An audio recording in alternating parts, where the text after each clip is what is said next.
माँ दुर्गा की स्तुति का सर्वश्रेष्ठ साधन श्री दुर्गा सप्तशती पाठ का यह 5वां अध्याय है।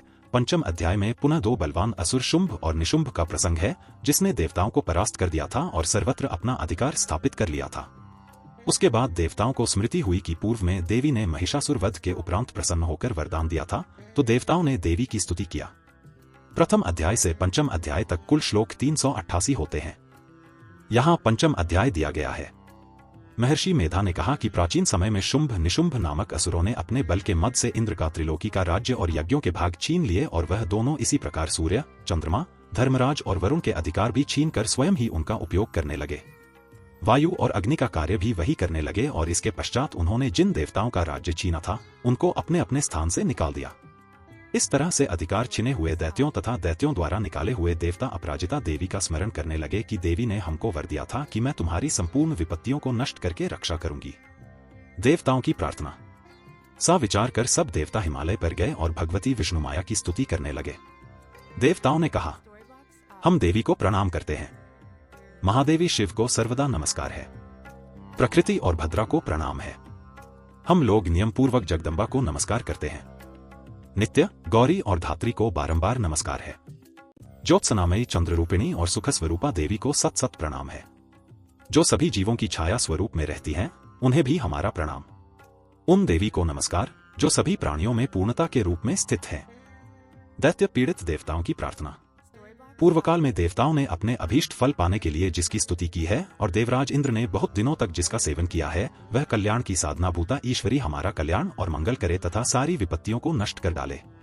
असुरों के सताए हुए हम संपूर्ण देवता उस परमेश्वरी को इस समय नमस्कार करते हैं तथा जो भक्ति पूर्वक स्मरण किए जाने पर तुरंत ही सब विपत्तियों को नष्ट कर देती है, वह जगदम्बा इस समय भी हमारा मंगल करके हमारी समस्त विपत्तियों को दूर करे। महर्षि मेधा का कथन। हे राजन, जब यह यज्ञ किया जा रहा था तो उसी समय पार्वती देवी गंगा में स्नान करने के लिए आई। तब उनके शरीर से प्रकट होकर शिवादेवी बोली, शुंभ दैत्य के द्वारा स्वर्ग से निकले हुए और निशुंभ से हारे हुए यह देवता मेरी स्तुति कर रहे हैं। तब पार्वती के शरीर से अंबिका निकली थी, इसलिए इन्हें पूर्णत कुमारी कौशिकी कहा जाता है। कौशिकी के प्रकट होने के पश्चात पार्वती देवी के शरीर का रंग काला हो गया और वह हिमालय पर रहने वाली कालिका देवी के नाम से प्रसिद्ध हुई। शुंभ निशुंभ के पास चंडमुंड का संदेश। फिर शुंभ और निशुंभ के दूत चंडमुंड वहां आए और उन्होंने परम मनोहर रूप वाली अंबिका देवी को देखा। फिर वह शुंभ के पास जाकर बोले, महाराज, एक अत्यंत सुंदर स्त्री हिमालय को प्रकाशित कर रही है।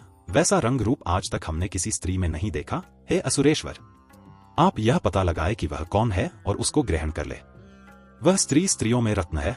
वह अपनी कांति से 10 दिशाओं को प्रकाशित करती हुई वहां स्थित है, इसलिए आपका उसको देखना उचित है।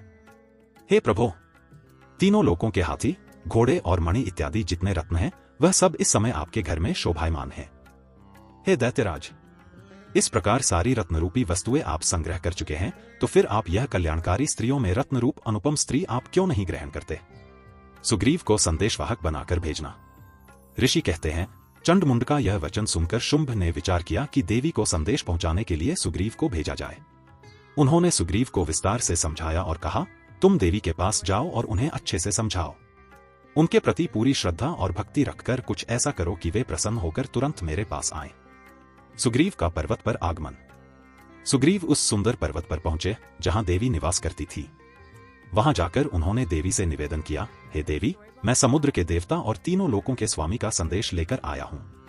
सुग्रीव ने देवी को बताया, त्रिलोकी के सभी यज्ञ और उनके साधन मेरे अधीन हैं। देवताओं के राजा इंद्र और उनके ऐरावत हाथी भी मेरे अधिकार में हैं और अन्य अमूल्य रत्न और आभूषण मेरे पास हैं। मैं इस दुनिया की सबसे सुंदर और श्रेष्ठ महिला के रूप में आपको देखता हूं। यदि आप मेरे पास या मेरे वीर भाई महापराक्रमी निशुंभ के पास आ जाएं, तो यह हमारे लिए लाभकारी होगा। बदले में आपको अपार धन और संपत्ति प्राप्त होगी।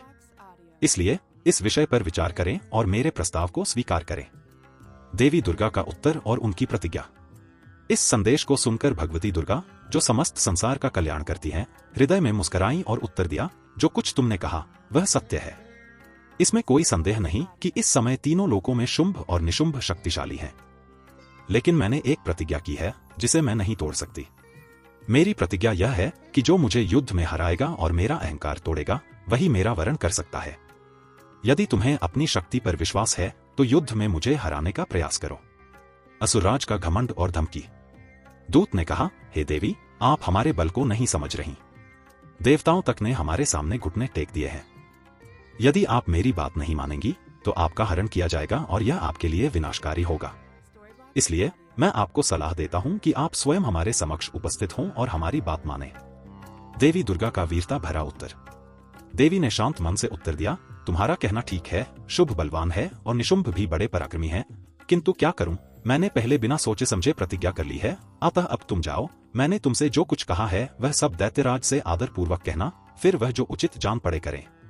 उनकी आराधना से न केवल भय का नाश होता है, बल्कि जीवन में आत्मविश्वास और साहस भी उत्पन्न होता है।